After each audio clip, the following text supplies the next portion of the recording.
BJP का full form है भाग जाओ पाकिस्तान, क्योंकि पाकिस्तान के आतंकवादियों को भाजपा बचाने का काम कर रही है।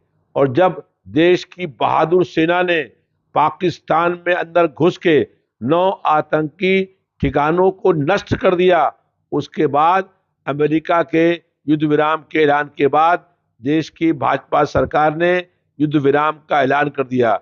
देश की सेना इतनी बहादुर थी कि 1 हफ्ते के अंदर पूरे पाकिस्तान पर कब्जा कर लेती और पीओके भी अपना हो जाता।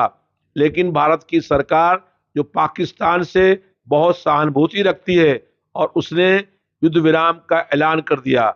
इसलिए भारतीय जनता पार्टी का फुल फॉर्म अब भाग जाओ पाकिस्तान हो गया है। विधायक जी, चीनी के दामों में एकाएक बढ़ोतरी हो गई है और सरकार ने इसकी समीक्षा भी की है चीनी के निर्यात और आयात की। और एकाएक चीनी की जमाखोरी जो है वो बिल्कुल भी बढ़ती नहीं जाएगी और ऐसे में अफसरों पर ये कार्रवाई करने के निर्देश दे दिए कि जो भी जमाखोरी करता है उनके खिलाफ एमसा एक्ट के तहत कार्रवाई करें। चीनी के दामों में 18 रुपए प्रति किलो की वृद्धि हो गई है, क्योंकि अधिकांश गन्ना से इथेनॉल बन रहा है और वो इथेनॉल भाजपा के केंद्र सरकार के एक मंत्री की जो फैक्ट्री है उस फैक्ट्री में जा रहा है और वहां से इथेनॉल बन करके पेट्रोल में मिलाने का काम हो रहा है। जब गन्ने की कमी हो गई है, इससे शक्कर बनना कम हो गया है और शक्कर के दामों में बेतहाशा वृद्धि हुई है। जनता दो तरफ से परेशान है। एक तो शक्कर के दाम में 18 रुपए किलो की वृद्धि हो गई है और दूसरा गन्ने से इथेनॉल बन रहा है और इथेनॉल पेट्रोल मिलाया जा रहा है और उससे पेट्रोल से गाड़ियां खराब हो रही हैं, इंजन खराब हो रहा है, एवरेज कम हो रहा है। जनता दो तरफ से पिस रही है। भाजपा की सरकार जनता को लगातार लूटने का काम कर रही है। सरकार ने तमाम माननीयों को बुलेट प्रूफ जैकेट बांटे हैं, चाहे अखिलेश यादव जी हो, मायावती जी हो, तमाम जो एक जेड और वाई श्रेणी प्राप्त जो सुरक्षा पाए हुए हैं वो मंत्री हो, सभी लोगों को बुलेट प्रूफ जैकेट बांटी गई है और ये चुनाव से ठीक पहले फैसला है सरकार का। कैसे देखते हैं? सरकार जनता की सुरक्षा करने में पूर्ण रूप से असफल हो गई है। प्रदेश में गुंडा माफिया जंगल राज कायम हो गया है। गुंडों के हौसले इतने बढ़ गए हैं कि वो वीआईपी भी खतरे में आ गए हैं। ये भाजपा सरकार की देन है। आज माफिया पुलिस और मंत्रियों की तिगड़ी बन गई है, जिससे अपराधों में बेतहाशा वृद्धि हो रही है।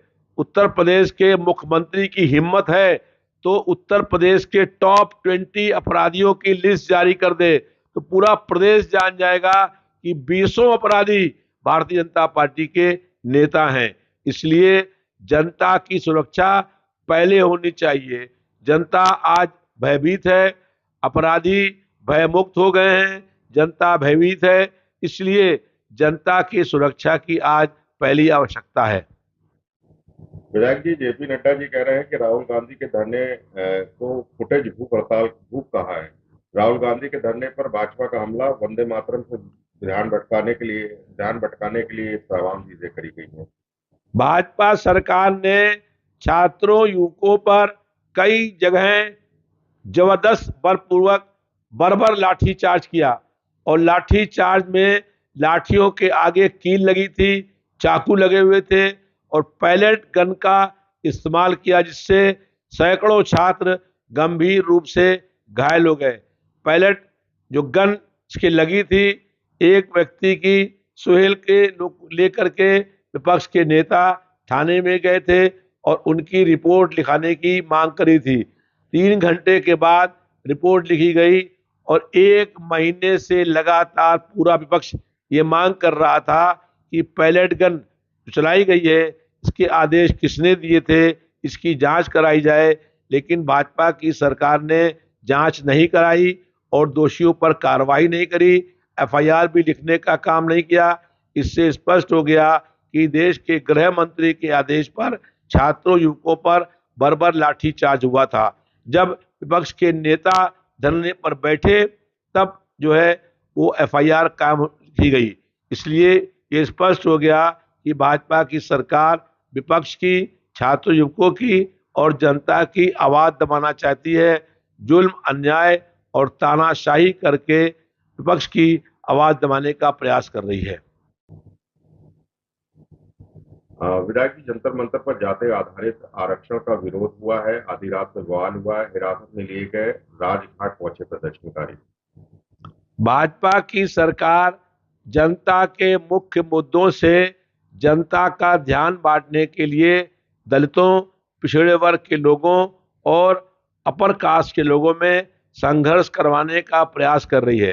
भारतीय जनता पार्टी चाहती है कि चुनाव से पहले स्वर्ण और जो बैकवर्ड एससी लोग हैं उनके बीच में संघर्ष हो जाए और मुख्य मुद्दों से जनता का ध्यान बढ़ जाए। जनता को गुमराह करने के लिए भारतीय जनता पार्टी की ये साजिश है। में जो साथी है बीजेपी के लिए सुहेल देव भारतीय समाज पार्टी के अध्यक्ष ओबी राजभर, अब की बार उनको विधानसभा में सिर्फ 3 ही सीट मिलने वाली है। 2027 में समाजवादी पार्टी के पक्ष में लहर चल रही है और जनता बदलाव करना चाहती है। जो भी पार्टियां भारतीय जनता पार्टी के साथ रहेंगी उन पार्टियों का भी सफाया हो जाएगा उत्तर प्रदेश से। और जो ओम प्रकाश राजभर बहुत बोलने की काम करते हैं, चुनाव के बाद उनको अपनी हैसियत मालूम पड़ जाएगी कि समाजवादी पार्टी के समर्थन से वो 6 विधायक जीते थे और उनका क्या हाल हो जाएगा जनता देखने का काम करेगी। जनता भारतीय जनता पार्टी के सहयोगी किसी भी दल को साथ आने वाली नहीं है।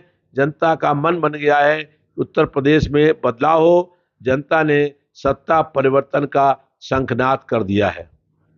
विधायक जी, बिना नाम लिए अखिलेश जी ने चवन्नी से ₹1 कहने वाले जो बयान दिया था, उस पर अब जो आरएलडी के जो नेता है जयंत चौधरी, उन्होंने पलटवार करते हुए अखिलेश जी के बयान पर कहा है कि जाट समाज पर निशाना साधना और ये कहना कि हमने एबीसीडी सिखाई है, ये अहंकार मैं करीब से देख चुका हूं। ऐसा रवैया आचरण सिर्फ पतन की ओर ले जाता है। 2022 में समाजवादी पार्टी के साथ गठबंधन करके जो छोटी पार्टियों को कुछ सीटें मिल गई थी, वो समाजवादी पार्टी के पक्ष में चल रही लहर के कारण था।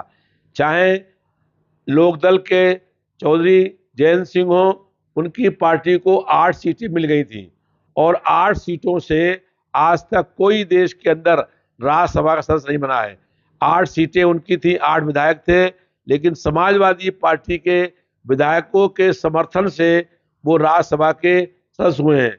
उन्होंने जाट समाज के बारे में कुछ बात नहीं करी है। चौधरी जयंत सिंह जी हैं, वो लगातार झूठ बोलने का काम कर रहे हैं। उनके पिता और उनके दादा हमेशा भारतीय जनता पार्टी का विरोध करने का काम करते थे।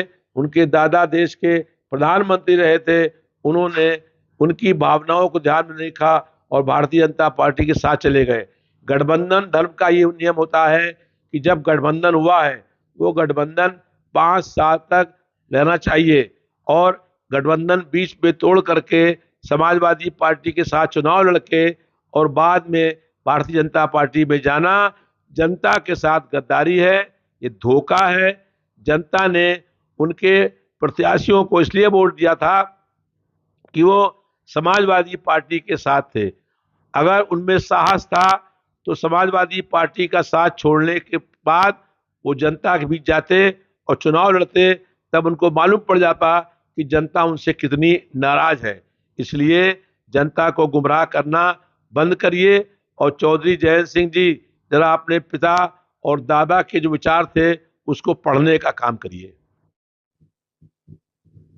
विधायक जी, बसपा सुप्रीमो मायावती भी कह रही हैं कि अमर्यादित और अशोभनीय अति शर्मनाक है इस तरीके का अखिलेश यादव का बयान और इस प्रकार की अहंकारी व तांत्रिक बयानबाजी के लिए उस पार्टी नहीं, उनके नेता ही नहीं बल्कि पूरे जाट समाज से और स्वर्गीय चौधरी चरण सिंह जी के पूरे परिवार से उन्हें माफी मांगनी चाहिए क्योंकि ये बयान गलत है जो अखिलेश जी ने दिया। बहुजन समाज पार्टी भारतीय जनता पार्टी की बी टीम बन गई है और भारतीय जनता पार्टी के कार्यालय में बहन मायावती का बयान टाइप होता है। जो भाजपा कहती है वही करने का काम करते हैं। चौधरी चरण सिंह जी हम लोगों के नेता रहे और उनकी अगुवाई में हम लोगों ने बहुत संघर्ष किया है, उनकी अगुवाई में चुनाव लड़ने का काम किया है और उनके अगुवाई में सरकारें बनी हैं। चौधरी जयंत सिंह जो उनके पोते हैं, उनको अपने दादा और अपने पिता की भावनाओं का ध्यान रखते हुए काम करना चाहिए। समाजवादी पार्टी के समर्थन से उनके 8 विधायक और वो खुद राज्यसभा के सांसद हुए हैं। ये गठबंधन का कम से कम 5 साल तो उन्हें पालन करना चाहिए था।